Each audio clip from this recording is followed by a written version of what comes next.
Hello guys, আজকে আমার কাছে এসেছে এই কাস্টমারটা। বলেছে যে আমাকে নাকি ওনাকে দুর্গা ঠাকুর সাজাতে হবে। আর এখন ওনাকে দুর্গা ঠাকুর সাজানোর জন্য আমার মেকআপ প্যালেট এখানে চলে এসছে। মানে হাজির আমার মেকআপ প্যালেট। আর এনাকে এখন দুর্গা ঠাকুর সাজাতে হবে। তো এবার এনার দুর্গা ঠাকুরের রূপটা একবার দেখুন। এই দেখুন গাইস, রীতিমতো এত সুন্দর লাগছে। আমি কিন্তু যাচ্ছে তাইভাবে করেছি।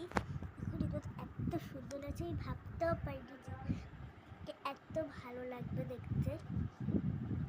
আমি কিন্তু প্রথমবার এরকমভাবে করছি, তো আমি ভাবলাম যাচ্ছে তাইভাবে যা ইচ্ছা একটু করলেই হলো।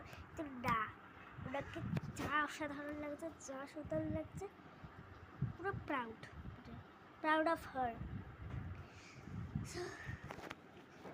মানে আমি নিজের উপরে নিজে প্রাউড করছি যে প্রথমবার একজনকে দুর্গা বা সাজাতে পারলে, তাই আবার সঠিকভাবে। এখন আমি রাখছি, বাই।